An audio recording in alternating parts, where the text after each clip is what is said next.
দলের প্রতিটি ক্ষুদ্র ক্ষুদ্র কর্মী আমরা যারা আছি, সমর্থক যারা আছি, দীর্ঘ সময় ধরে বাংলাদেশ জাতীয়তাবাদী দলের বার্তা নিয়ে লালপুর বাগাতিপাড়ার ঘরে ঘরে গেছি।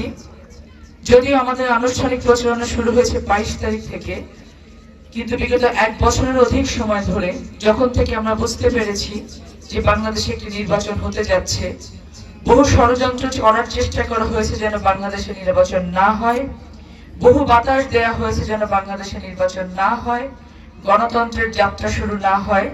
কিন্তু আমরা তখন থেকে জানি যে বাংলাদেশে যেহেতু 5ই আগস্ট আমরা নিয়ে আসতে পেরেছি, গণতন্ত্রের যাত্রা শুরুর জন্য নির্বাচন আমরা ইনশাআল্লাহ নিয়ে আসতে পারবো। তখন থেকে কিন্তু আমরা ঘরে ঘরে বাংলাদেশ জাতীয়তাবাদী দলের যে বার্তা সেটা পৌঁছানো শুরু করেছি।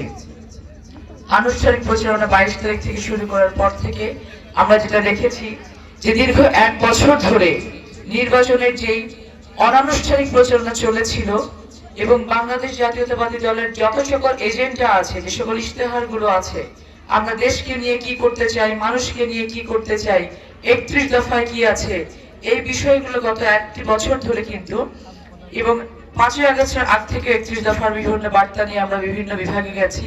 তো মানুষের কাছে কম বেশি এটা পৌঁছে যে আসলে বাংলাদেশে ভবিষ্যৎ বাংলাদেশে বিএনপি কি করতে চায়, এবং এই বার্তাগুলো পৌঁছানোর মাধ্যমে কিন্তু বোঝা গেছে যে মানুষের ভেতরে বিএনপির প্রতি একটি আস্থা ইতিমধ্যে চলে এসেছে।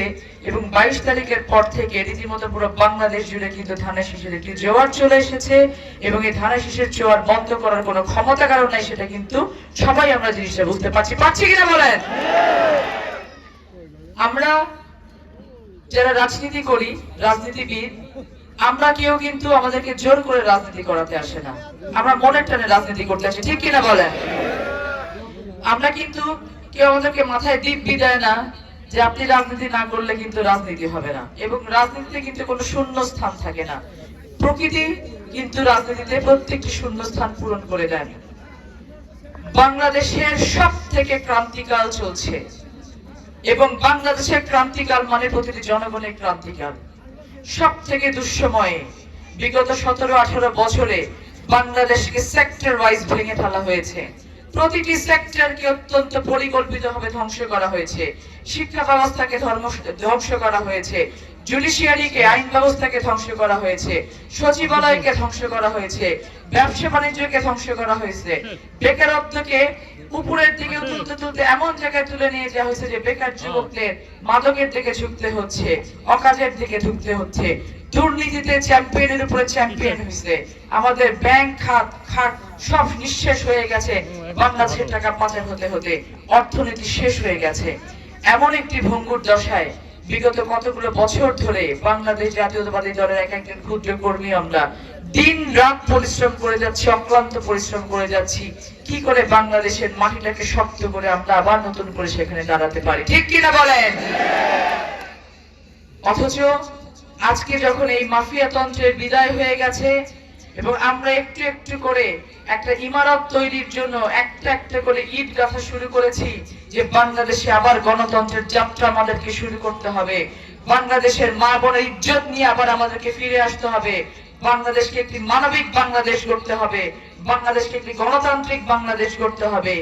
সেই সময় অত্যন্ত দুঃখের সাথে বলতে হয় যে যারা বিগত সময়ে এই যে কিছুক্ষণ আগে বিশ্বজন যে কথাগুলো বললেন যে অন্যান্য দলের শেল্টারে থেকে বেনিফিটেড হয়ে, দলেরটা খেয়ে, দলেরটা পড়ে, দলের থেকে সমস্ত ধরনের রস আহরণ করে নিয়ে এখন অন্য জায়গায় গিয়ে দলের নামে গীবত করে, দলের পেছনে লেগে দলের মানুষকে অন্যদিকে নিয়ে যাওয়ার চেষ্টা করে আবার বলে যে আমরা বিএনপি করে, আমাকে কিন্তু সাত মার্কায় ভোট দিয়েন।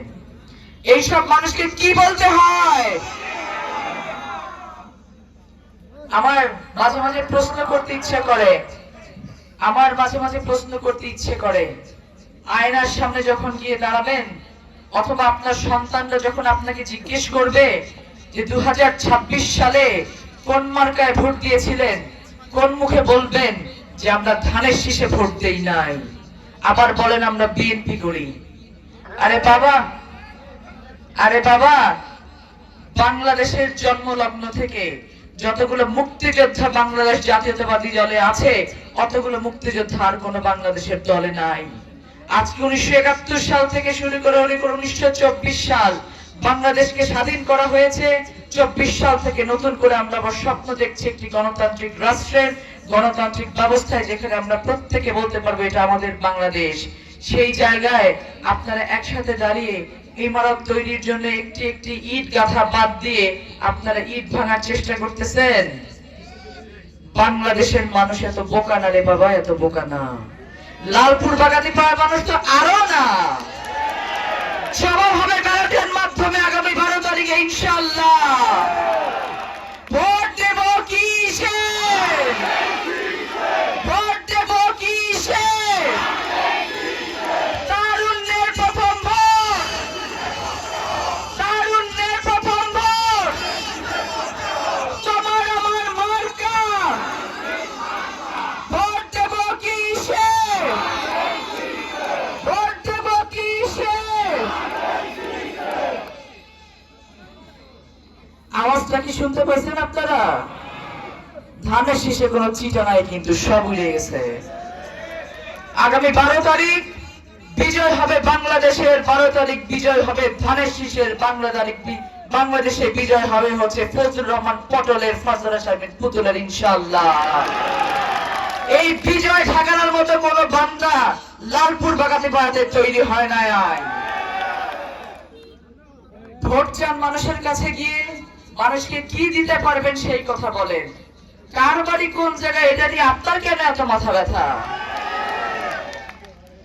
বাড়ি আমার লালপুর, কবর হবে লালপুর, আমার শ্বশুর বাড়ি মাদারীপুর। সমস্যাটা কি? আপনার সমস্যাটা কি? জলে, গায়ে জলে, আগুন লাগে? খালি লালপুর বাগাতি পাড়ার উন্নয়ন করার জন্য ফজলুর শারমিন পুতুলের জন্ম হয় নাই, বাংলাদেশের পরিবর্তন করার জন্য জন্ম হয়েছে।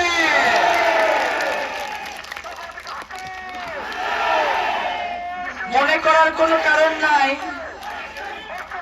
মনে করার, এই স্লোগান বন্ধ করো। মনে করার কোনো কারণ নাই।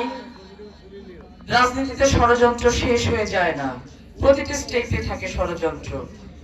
রাজনীতি দিয়ে ষড়যন্ত্র করেন, নোংরামিতে করার কি দরকার? আমরা তো জানি আপনারা শিক্ষিত মানুষ, আমরা তো জানি আপনারা কি বিশ্ববিদ্যালয়ে পড়াশোনা করেছেন, তবে মুখের ভাষাতে তো সেটা প্রমাণ পায় না। আপনি কি বলছেন, আপনার মুখ দিয়ে কি বের হচ্ছে, এটা পরিচয় দেয় আপনার বেড়ে ওঠা কেমন, সেটা পরিচয় দেয় আপনার চরিত্র কেমন, সেটা পরিচয় দেয় যে আপনার পেছনটা কেমন। আমাদের বাংলাদেশের জনগণের জন্য বাংলাদেশ জাতীয়তাবাদী দল যে সকল এজেন্ডা নিয়ে এসেছেন, তার মধ্যে একটি হচ্ছে ফ্যামিলি কার্ড। যে ফ্যামিলি কার্ড আমাদের মা বোনদেরকে সম্মানিত করার জন্য, যারা বাইরে কাজ করতে পারেন না, যারা ঘরে দিন রাত অক্লান্ত পরিশ্রম করে দেশ গড়ার কাজে পরোক্ষভাবে সহযোগিতা করেন, এই মা বোনদেরকে সম্মানিত করার জন্য ফ্যামিলি কার্ডের ব্যবস্থা করা হয়েছে। যে ফ্যামিলি কার্ডের মাধ্যমে প্রতি মাসে এই মা বোনদের অ্যাকাউন্টে অবস্থা ভেদে 2000, 3000, 4000 টাকা পর্যন্ত পৌঁছে যাবে।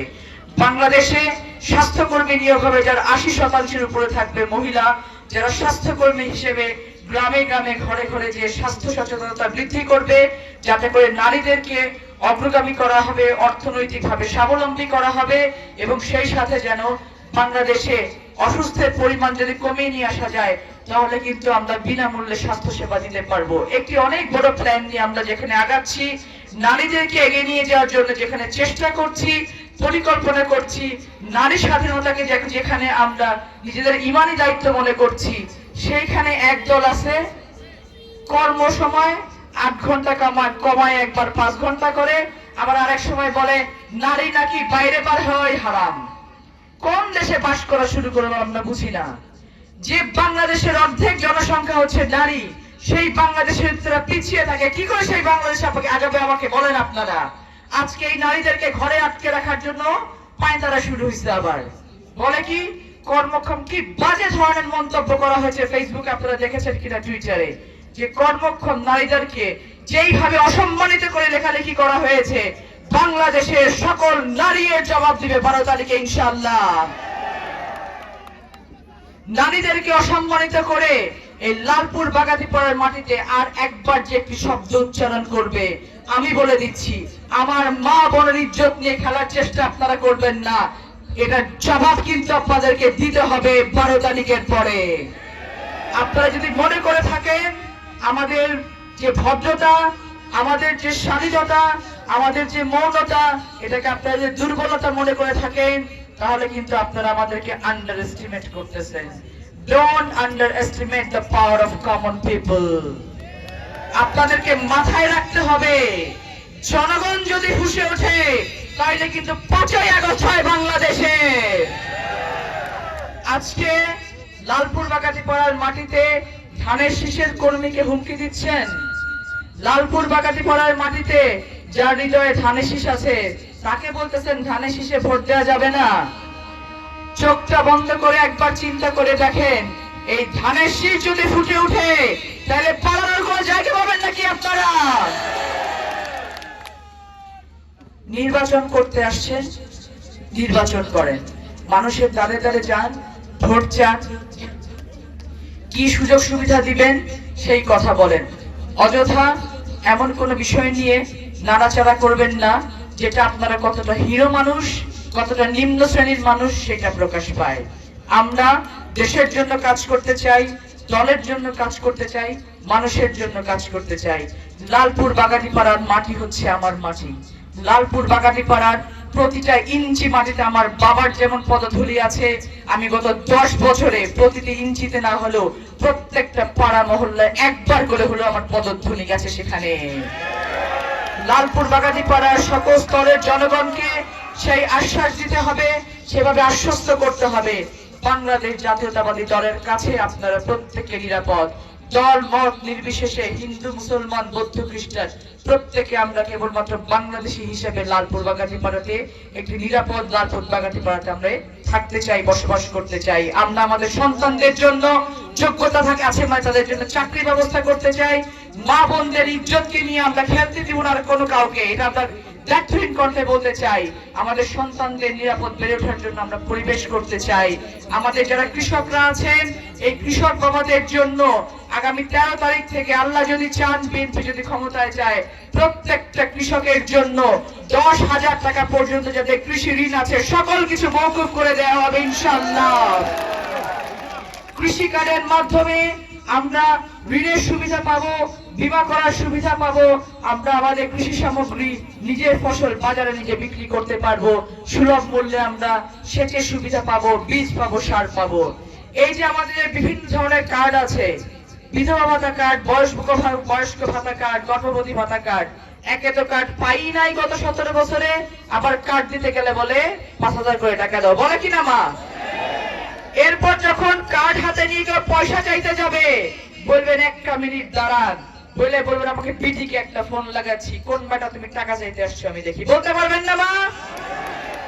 বলতে পারবেন না যে কার্ড দিছে সরকার, তুমি বেটা কি আমার কাছে পয়সা চাওয়ার, বলতে পারবেন না?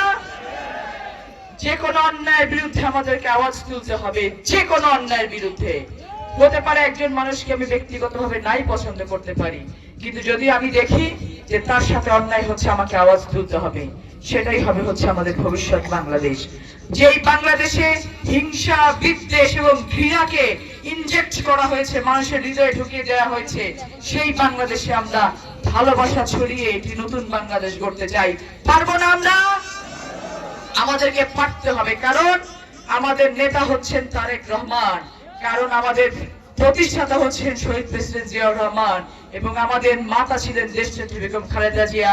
যেই নারীর জানাজা পুরো বিশ্ব দেখেছে এবং প্রমাণিত হয়েছে একজন নারী কিভাবে একটি দলের নেতা থেকে সকল দলের নেতা হতে পারে।